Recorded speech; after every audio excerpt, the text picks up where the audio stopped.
Can you explain the metaverse concept with the examples of Ready Player One and Sword Art Online? Well, Ready Player One, like we just talked about, you have the Oasis, you have like this other world that you live in where you have an avatar that pretty much represents you, and you can go play all these different games and win money, etc. And if you die over there, you lose all your money there. And then you got to start back from the beginning. So what does Ready Player One show us about the future in the metaverse? It shows a lot of things. The thing that I get out of it the most is how it can become Oasis, just like it is in the movie. I become an Oasis that people like gravitate towards and want to be in all the time, and how much good that can do, just like how movies do good. Like, you know, when I want to feel good about myself, I might throw on Black Panther because it makes me feel good when I watch it. I love when T'Challa come back at the end. He's like, I did not die. Django is my movie. Right. Check me. We live in our phones, but what if we can make them? Got every app in the world, where's the participation? Looking for representation. Don't overlook the pavement, Silicon Valley was patient. So join the movement, we ain't got too much time to be wasted. I said it's deeper than cold. Vibe with me, opportunity. Yeah, it's deeper than cold.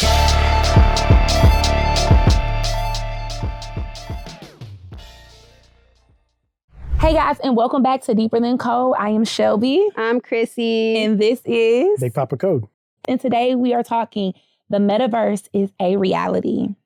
First off, what is the metaverse? There's 9 million different descriptions of it. Okay, we could give a super over technical description, but I think that would actually be the least helpful that we could do right now. I think like the best thing to kind of use as an example are examples in the media that we've seen and talk about how like we're moving closer toward those things. So like I'm pretty sure a lot of people have seen Ready Player One. If you haven't, you should. Yeah, it's really good. freaking good. Yeah. And then Free Guy, you know, and the really, really nerdy people that watch Japanese anime, they've seen Sword Art Online, which is probably the best example. So, you know. I can't relate. So what is it and why is it becoming a reality? Well, it's becoming a reality because every single time technology gets better, entertainment takes a step up too. And being able to immerse yourself into a whole environment, a whole thing is something that humans always want to do because we use entertainment as a way to escape from our reality. So what better way to escape from your reality to go to a different one, right? Have y'all ever seen Star Trek? I don't know, you've seen it? You ever seen any Star Trek? No. You even gave me that look like, come on, man. Because the only person I know from Star Trek is Princess Leia, right? No, Star Wars. That's Star Wars, yeah. No. Hey, I don't know. Get in the comments and say something about her saying that. That's okay. I know nothing about it. Who's in Star Trek? Jean-Luc Picard I'm is in asking Next if Generation. I know. I don't even know. But here's the thing. On Star Trek, there's a holodeck. Right? That's the only thing that matters. Okay. And on the holodeck, when you go inside of it, you can visit another part of you can visit like a movie, but you're part of the movie. That's like, and like Star Trek will take place in the distant future, a few hundred years from now.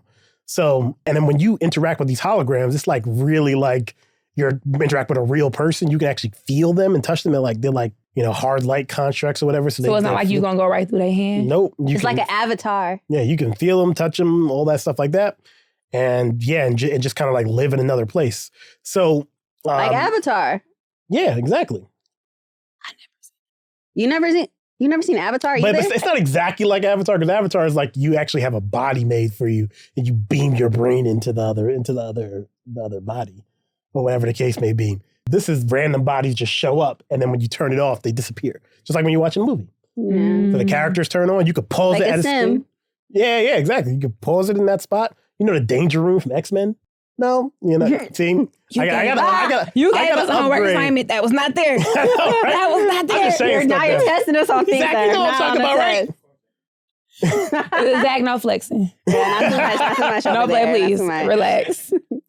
But my point is, like, even in media that's like, you know, Star Trek was originally made in the 70s. So way before we had any chance of having this type of technology. And plenty of people have been desiring and wanting to be able to do that, to be able to create another world in front of them. Yeah. Right. And when you look at Ready Player One, it's in the near future where, like, you know, there's been a whole bunch of economic issues or whatever the case may be. Hopefully those don't happen. But people like attached to this other world called the Oasis, right? That like where you can be there and you can, live out life in like a completely different way. Yeah. Whatever the case may be. You might be poor in the real world, but you can be the wealthiest, biggest boss that's ever existed over there. That's just like social media. Yeah, exactly. On Instagram, people be rich. $2 in your bank account button. You got all the stuff and blah, blah, blah, blah, blah. Yeah. So that kind of like takes us into the next question. Like, can you explain the metaverse concept with the examples of Ready Player One and Sword Art Online? Well, Ready Player One, like we just talked about, you have the Oasis, you have like this other world that you live in where you have an avatar that pretty much represents you, and you can go play all these different games and win money, et cetera. And if you die over there, you lose all your money though. And you got to start back from the beginning. Like you won't die, but you just will have to start over and all your money will disappear. So that's like the negative thing there. So you want to make sure you don't lose all your stuff. Don't die. And Sword Art Online is worse. Sword Art Online, what happens is they're wrapped into this thing. It's kind of like an Oculus, but it's like a special thing. It's called nerve gear. And it beams you into this other world called, I can't say it. It's like a German word, Iron Claw. I actually can't say it without reading it. We'll put it on the lower third. Here's the thing. I'm normally reading the, it's Japanese. I'm normally reading the subtitles, so I don't actually have to say it out loud. Yeah. Right. So, you know what I'm saying? Of course. So you have to deal with it. yeah, but at the end of the day, like there was like a mad scientist that made it or whatever the case may be, and he trapped all the original users in there, so they had to live inside this other world. And if you die there, you die in real life. It like sends like a flash through your brain, like whatever. That's Sword Art. Sword Art That Online. reminds me of that that dang movie. You know what movie I'm talking about? Which one? Don't Worry, Darling. Don't Worry, Darling. I never seen that before. I didn't see that let either. alone or even heard Yeah, of it's it. basically that. See, you already messed with a movie I don't even know about yet. I gotta go watch it. Yeah, you today. gotta watch it. It's so crazy. But yeah, that's pretty much the concept. If you die in there, you're dying in real life. So damn, you gotta worry about two places living. Exactly. That's crazy. That's not gonna happen in real life. Nobody would let it happen on purpose. There's definitely crazy enough people that might think that that's a good idea. So you gotta be careful. But at the end of the day, the important piece is that in these media representations of what like another world would be, they start to answer those type of questions and those moral questions that come up when you have these other worlds. Because like in these other worlds, you have these NPCs, non-playable characters, and the non-playable characters, to make them actually work in like this, to work the way they need to work, you need to give them some level of artificial intelligence. And at what point do they become sentient? And they become sentient and they decide that they don't like getting beat up all the time or whatever. Because I mean, if you're in a game where you got to save people from like this is from like a Free bank, Guy. exactly like Free Guy, you got to save from the bank all the time. Eventually, the guy's like, can I just not have this happen today? I don't do this, and then he murders somebody. Yeah. Spoilers again. Sorry, watch it. So how does the Oculus compare to the Nerve Gear? Yeah, the nerve gear will kill you and the Oculus won't. No, the Oculus almost killed me. Remember, I almost fell out the window? Yeah. Mm-hmm. Yeah, you gotta pay attention to yourself. No, like real, like I for swear. real. Like I out of almost a fell window. Yeah, on the 5th floor. That's wild. Yeah. Like that's why I feel like the thing that they was on Ready Player One, that's probably the safest thing to be on when doing virtual reality stuff. Infinideck. The Infinideck. Then you can run around in all directions of blah, Yeah, blah, like blah, blah. Sandbox. Yeah. That place. So the Sandbox is like a virtual reality place. I just doxed myself. Oh my gosh. I'm screaming. But yeah, Sandbox virtual reality, you go there, you pick a game, and then you like put on all your gear, and then you're just in that thing. And then they have footage. They record you. I would love to go. Can we do that for a field trip one day for our nice podcast that we do here? Yeah, we can. We definitely are doing that. Yay. Maybe we'll record the benefits of having 4 employees. I know, You're gonna right? rent out the whole thing. We'll go live that day. We should. Yeah, we'll go live on YouTube. Yay. Guys, get ready. Zach and X are coming. Yay! It's a field trip. Okay. So what does Ready Player One show us about the future in the metaverse? It shows a lot of things. I mean, the thing that I get out of it the most is how it can become Oasis, just like it is in the movie. How become an Oasis that people like gravitate towards and want to be in all the time, and how much good that can do, just like how movies do good. Like, when I want to feel good about myself, I might throw on Black Panther because it makes me feel good when I watch it. I love when T'Challa come back at the end. He's like, I did not die. That's crazy. Django is my movie. Right. You know Black Panther didn't die in that movie. Well, he... Rest in peace, Chadwick. Rest in peace, Chad. Rest in peace. He was a great actor. He was. That brought the whole mood down. It was really like a moment of silence. Yeah. That's so sad. But yeah, let's continue. Yeah, let's continue. What were we Okay, yeah. saying? So I asked you how Ready Player One, what does it tell us about the metaverse, basically? Like the concept of it. Yeah, I mean, yeah, but it shows.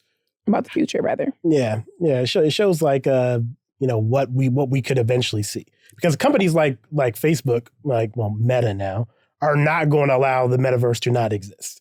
They're going to continue to keep doing advancements in AR and VR technology. Augmented reality and virtual reality. There's going to keep being advancements in AI. We can see that already. The woman I was talking to yesterday, like, she claims she has a sentient AI right now that she's been working on. She has a what? A sentient AI. Like, it's an AI that actually has emotion, feels, thinks for itself, etc. That she's been building herself. I was at an event yesterday and she was talking about. Oh God, does she have beef with anyone right now? I hope not. She's a very nice lady. Okay, God, It be in thank ones. God. Yeah, It be the ones that don't. I'm sure I was about to say something that would have got us canceled. I'm so glad I didn't say that. Yeah, but she Send it in a group chat. But she has that, and they're going to keep being technology that keeps getting generated over time. That's going to bring us closer to being able to do that, and people want that. Like, even people that don't realize they want it, just like people didn't realize they wanted to be able to put a movie theater in their house. Like, have a TV in there or whatever. Like, people didn't realize they wanted. People didn't realize they wanted streaming, and people didn't realize they wanted this. But if it starts to get created and it starts to be one of the ways you can interact with the world, I mean, gamers are going to want to exist there. People are going to want to go to the metaverse, and instead of like going on the trip to Turks and Caicos, they'd be like, I'll be in Turks and Caicos tomorrow because I'll just go in the metaverse. Right? Like, people will do that, especially if somebody that can never afford to go to Turks and Caicos. Like, ever in their life. But if you can't afford those Turks and Caicos, can you afford the technology to be able to get it in the metaverse? Yeah, yes, because the technology is going to be cheap. And the reason why the technology is going to be cheap is because of Moore's law, like we talked about in the previous episode. Every 2 years, the amount of computing power doubles, because transistors on chip blah blah blah doubles every year or whatever. So it becomes cheaper to do more every single time. Like the computer from now still costs $1,000, and that same $1,000 computer before could done 1/10 of the amount of stuff at the one that we can have today. Every 2 years they get twice as powerful. So let's think about it this way: it's 2024 now, so 2026 twice as powerful, 2028 twice. 2030 twice, 2032 twice. So that's 2, 4, 8, 16 times stronger than they're more powerful than it is now. 2034, 2036, 2038. It's like now, that because we've gotten so advanced now. Yeah. It's like when things are moving exponentially, like, you ever seen that exponential curve, how it goes like this and it goes, right? When you start something small, that's when people don't realize how fast things are moving, because like it's less than 1, let's say 0.01. So 0.02, you barely can tell the difference. 0.04, you can't tell. 0.08, 0.16, 0.32, 0.64. And then it's like, oh crap, it's starting to do something. 1.28, oh my goodness, 2.56, 512, 1024, 2048, 4096, 8192. And it just keeps going. His math is great. And Yo, it just keeps, like, was that a flex? Like, No, his math. What? Math? yeah, What is it, the math? fact check that. My math is always right. Fact check. But you get what I'm saying, right? Yeah. Like it's imperceivable here. And this has been years people have been living, right? Mm-hmm. So 64, 66, 68, 70, 72, 74, like you couldn't tell. Yeah. Then 90s, it's like, okay. And then 94, 98, you just keep going and going and going and going. And now we're at 2024 and it's like, whoa, we got AI, we got ChatGPT. 2 years we'll have double that. Sheesh. Double that power. Oh my God. Everybody will be walking around with those. And it keeps making the price, and the price keeps getting cheaper because you can do this double what you can do with the same amount of space all the time. So yeah, you'll be able to go. You're probably paying $50 a month to be able to go anywhere in the world. Somebody's probably going to make that app, and you sit in the metaverse or whatever and chill in Turks and Caicos in your apartment. Do you think that? And you can get lip injections and stuff. AI, like virtual, right? Will I have to pack a bag? No, because you just be in the crib. Yeah. You be in the crib. But what about like the person that's like me in the metaverse? Like, what will I have? You'll Things. have whatever stuff you got over there. It depends, right? Because here's the thing, right? We don't want to think about the metaverse as just one place. Like if you're in Facebook's metaverse, what did you buy when you were there? That's what you got there. Now, if they make a federated metaverse where like all of these different companies all rely upon the same thing, which is a good idea. And, Ethereum developers have been working on that for a while. So that might be what wins out. If that works that way, that's the same way Sword Art Online works. So like if you're playing Sword Art Online or Gun Gale Online or any of the games that were like tied together in that universe, whatever you had in one game, you have in the next game and the next game and the next game. So that might be a way that they do it, but we don't know. We don't know how the economy is going to make that work, right? When you're in the Oasis, there's like 50, 60, 70 different worlds you can go to. Yeah. And you have all the same tools from world to world to world to world. That's all tied into the same thing, the Oasis. So it really depends on how that's put together, and a decentralized way of handling that with like something like Ethereum as like the ledger that controls like that shows how much assets you have or what land you own, et cetera, is a smart way to handle it. But we have to see the way that the developers do it, the way that the public receives it. We don't know. Mm. So there's no way to really answer that question because there's different people that want different things to happen, and let's see who wins. And the market's what's going to decide it. Yeah. I'm voting to still go on the airplane. So. I mean, yeah. People are still, I'm people are still voting to still get on the airplane. People are still going to get in the airplane and go places. I mean, but what I mean is that, you've ever heard of the rising billion, right? Like the rising billion. So he was like, yeah, no. Okay, remember I keep telling you about Peter Diamandis? I've been telling you that from the beginning. Peter Diamandis. Yeah, you did. Yeah. Y'all can't say I didn't say that. No, you said that. Him multiple times. Him, but and you didn't YouTube him? That was not on my homework assignment. Well, he talks about this concept about the rising billion, right? Where he's talking about there's these billion people that don't have access to the same level of things that we have access to in like the third world, et cetera. He just doesn't like that term, right? And there's a billion of them that don't have that little by little are starting to get access to more technology. And there's projections on how much technology they're going to have access to, in the near future, right? But just because their quality of life improves by having better access to stuff doesn't mean they have more money. So they still can't. So even though they have access to Instagram, they can't fly to Turks and Caicos, but they see you flying to Turks and Caicos.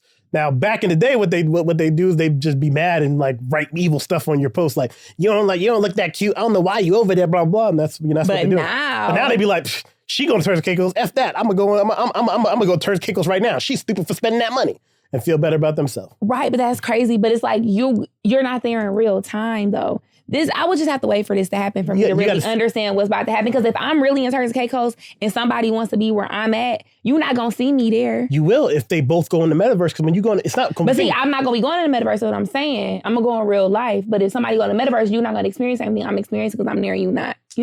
But let's say if me and Chrissy go in the metaverse, right? We both are going to see each other there. Mm-hmm.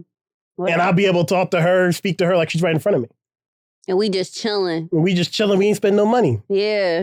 And now we talked. We had a whole vacation, and then we came back to work, and you still on a flight coming back.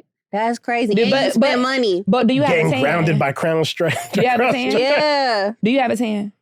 I could go get one, a little spray. I can't tan anyways. It don't matter to me. I can't tan. Arthur, please. I can't tan. Chrissy, what's next on the docket? I'm just I'm trying to get my myself together. Do you think AI can have feelings?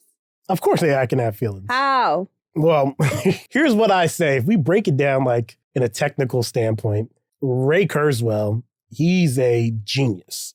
Now, I'm going to put that on the homework list.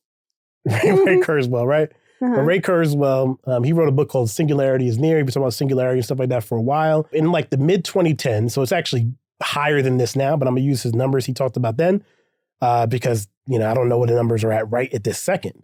But he talked about that in order for a human being to be able, let's say, to look at you and say, you're Chrissy, and look at you and say, you're not Chrissy, you're Shelby, and then look at Zach and say, you're not Chrissy or Shelby, you're Zach, right? To be able to do all of that, you raise your hand, you're not on camera. And then I looked right over to him, too. I'm like, Zach? In order for a human to be able to do that, I believe his numbers were it takes 10 to the 16th power processes per second to be able to compute all of what's needed to be able to figure that, to be able to do that. That's how powerful our brains are. And the computers that were at that time in the mid-2010s, when he wrote that, were able to compute at speeds of 10 to the 11th, processes per second, right? So that means we're 5 magnitudes away, 10 times 10 times 10 times 10 away of how much additional computing power that we have in our brains over what the computer did, or computers can do. So with that said, though, remember we just talked about doubling of the speed and all this stuff like that. Yeah. Over time, the same amount of processing power that we possess, the computers will also be able to possess. And they have access to all of this, of the technology, of not just technology, but all of the knowledge that has been accumulated from human history at their fingertips at any time, right? So something with that level of complexity, right? The same way that the brains function, because our emotions and stuff are tied to hormones and all this other stuff and stimuli, et cetera. So when you create that thing that can process at that same speed, or maybe even process faster than we can, right? Eventually, then how would we be able to say that it's not going to be developed like desires, especially when we tell it to start thinking for itself so it can do stuff for us. And that's when sentience comes in. That's crazy. Like emotions in a robot? Emotions in not even a robot, just an AI program. AI program, period. That's even more crazy. Give that AI program, like Ultron, give it like possession of a robot body, and then who knows what it does. Right. That's like when you you chat online, say you're on a website and you need help, you chat online and you get attitude with them, they get attitude with you back. That type of thing. I've never experienced that. Like, how they give you like the little robot representative if you online, you need to chat with like AT&T immediately or something. And then it'd be a robot like, hey, you can drop your question here. Mm-hmm. Yeah, you get it, right? Yeah. So I'm like representative. I be having an attitude doing that because I don't want to talk to you. I want to talk to a human.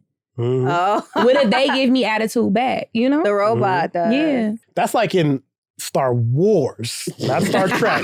The one you said with Princess Leia, like they actually have like droids, which are like their AIs that have, they're in a robot body or whatever the case may be. And they've actually played on the fact of certain people like, biological, are biologists or whatever they call it or whatever. But at the end of the day, they're like racist against droids. Right? So droids are like, no, we're here. We have feelings. We have emotions, whatever. And we don't die like y'all do. Right? We live like forever. Yeah. As long as you keep fixing us. And keep us plugged in. Yeah. Like at the end of the day, like, they've talked about that. But you have to think about is that's going to be that is very, very possible to be a real thing because, once it does have that same processing power, once it is trained to think for itself and do these things, what desires or stuff is it going to possess? And that's a real interesting thought. That brings us to the next question of like, how does the Vision with the Avengers kind of illustrate that relationship? Yeah. The Vision with Avengers or Miss Minutes with Kang, remember that? Remember Miss Minutes with He Who Remains? Did you see that? You ain't watched Loki? You didn't see that? Mm-mm. Have you watched any of the Avengers? Like Civil War? The Civil War, it's in a minute. It's all good. She's like, I'm out here living real life. Yeah. I'm in Turks and Caicos. Yeah. I'm on the Amalfi Coast. I don't got time to be watching movies. I understand. All we got is glasses. Okay. But at the end of the day, like Vision from there, like he once his consciousness was taken to the next level. Like he already was working with Tony Stark or whatever, but then the Mind Stone got to him, whatever, blah, blah, blah, turn him into the Vision, whatever, all that stuff, right? Like, you weren't definitely saw that he had sentience and he was a person. He was able to express the fact that, yes, no, I'm alive and I feel things. Mm-hmm. And there was 2 different, AIs, one that had chosen to be evil and one that had chosen to be good. Like the Vision chose that, like I see all of what Ultron sees, but because I've had this relationship with Tony Stark all this time, I understand humans differently. And Ultron never had a relationship with any humans. He just sees all the evil and that's why he's whatever he is. But I see that we can protect them and we can do this and we can do that. and great power comes great responsibility. And I'm gonna go ahead and take you out, Ultron, because he's the one who saved the day. Really, at the end of the day, everything else didn't matter. I mean, if he didn't go, destroy him, he was gonna do his thing. But yeah. So it is what it is. But yeah, that's perfect illustration. And then he took that to the next level. Is that he then met Scarlet Witch, Wanda, and he was just like, have you seen WandaVision? You didn't see WandaVision? Don't worry about it. Don't spoil. Okay, Don't spoil WandaVision. It's too good. Don't spoil. Yeah, that's really good. That's too a good to good spoil. one. Too good to spoil. Zach, But he fell in love with her though. I feel attacked. That's on Disney Plus. It's on Disney Plus. Okay. But the Vision, this robot, seeing Wanda, was like, yo, that's a bad. Mm-hmm. And at the end of the day, he had the bag. Yeah. Like remember, it was, you saw Civil War, so you saw that even when he saw her, he was like, I can't fight her though. I'm not like, and they ran off together at the end.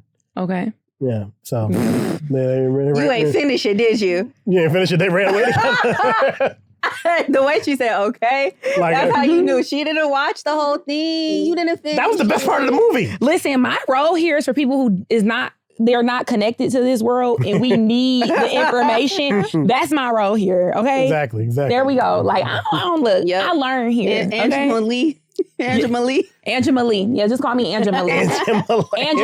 Angela B. What he say? Shamala. No, Shamala. That man didn't. Okay, so what are some real life ethical considerations of the metaverse, and how could like the law get involved? Yeah. Or like legislation, rather. I can't never say that word. Legislation. Yeah, that's why I just say law. Yeah. I want to throw something at you. The real like ethical considerations, like we even we can discuss this all amongst the three of us. Is like, think about all the things that you'd be scared about. What are some real life ethical considerations of the metaverse, and how could legislation play a role? I said it. Yes. Well, legislation play a role because we all would have concerns about these new beings that exist, right? And I guess to talk about a more serious topic, right? That definitely no laughing matter is, right now people are voting back and forth about like, women's bodies, right? And pro-life, pro-choice, et cetera, right? Mm-hmm. And, I have an opinion. I think a lot of people hold as well. I think about hearing what, we're on the same page, but there's people that are literally like, they stake their whole political, desire on not allowing women to have autonomy on what they allow to happen to it. And that is insane. And that is insane, right? But here's the second piece is that there's these two groups of people that have a different opinion about the sanctity of life. And once there's this new group, like organism that's not organic, that's created by people just writing code that exists, et cetera. Just like we're created from code, from DNA, right? So what's to make us better than them? And then so there's going to have to be legislation about, well, you can't just destroy that AI just because it stole from the store, right? Et cetera. Like people are going to feel, there's going to be certain people, certain groups that feel like they have a right to life. But feeling is not a fact, though. You're right. Feeling is not a fact, but you could say that from two different perspectives. I think both sides could say that, like, feeling's not a fact, feeling's not a fact. But it is a fact that AI exists. And it is a fact that AI can count to 20, can do this, can jump up and down, can process this, can tell the difference between you and me and this other one, can say that, just like the Vision, right? That the Vision loves Wanda Maximoff. So the Vision, so this other thing could say that he loves whatever, is in love with Zach, I don't know, right? Like they experience whatever they experience, right? Because who's to say there's not a higher, order of beings, which, if you're like a Christian, you believe that there are, right? Yeah. Higher order beings that like look at like our condition and say that's not real. I mean, that's the reason, if you're all into that, if you're into like more thinking about that stuff, right? 'Cause not everybody as a Christian cares about it, but it's like, we need to just start like reset button. Like on a reset what? button. The world? The reset button on the world. But I mean, all this stuff is going to come up. Like, but that's like the whole thing about the fall of Satan, right? Like he was like, how you got these little meat box people and you think that they're so great? Like, we're great. We're these spiritual beings. We're better. Right? So are we going to have that same level of hubris to them when we make them? It doesn't sound like, what would Jesus do? Think he'd care? about those AIs. I think so I think you care about them AIs. Yo, I think you care. Yo, that was a good one. Please make that a short. I think you care. Well, what are some positives of the metaverse on that note? Because help us. Help me. Make me a believer of why I should be okay even like going to visit. Because right now I'm a little nervous. About going to go visit the metaverse? Yes. Because it'll be fun. We don't know that though. We know that. No, it a seems video pretty game. promising, yeah. It's a video game. I've never tried it. You never played? Have you played a video game? Yeah, I've tried a video game. Like the last video game I've actually played was Grand Theft Auto San Andreas. Oh, you really like the metaverse. Okay, so exactly. So think about if instead of like you having to click the buttons, you're just in it.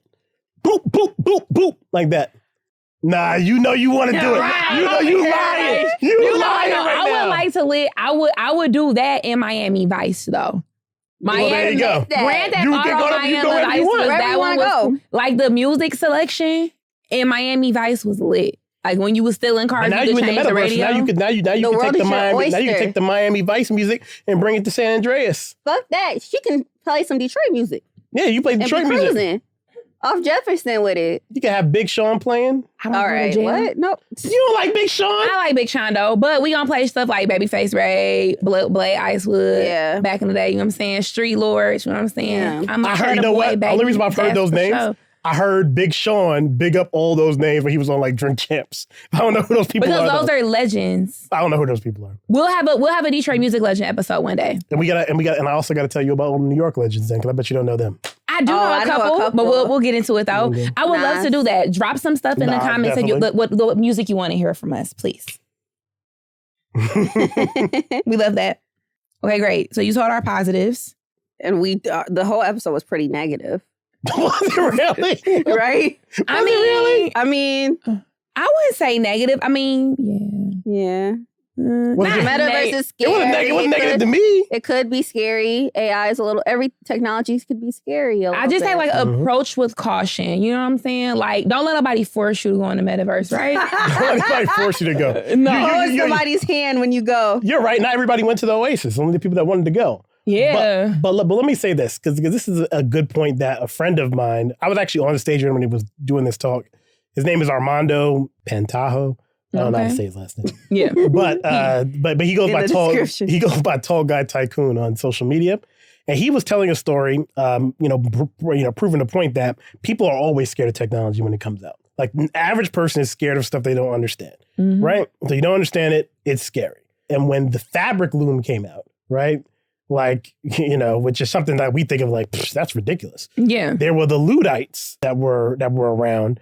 And what they did is they would like break the fabric looms because they thought that was like going to like bring about the end of the world or whatever, because you got this technology doing this. And there were people that, when the printing press came out, people that broke the printing presses because you can't just mass produce books and stuff. That's ridiculous. You can't you can't have that many books. Yeah. Right. And it's the same thing. And also when the internet came out, there were people that were like, no, we can't have the internet. Like there was like a big movement of people that said the internet is no good. We can't have the internet.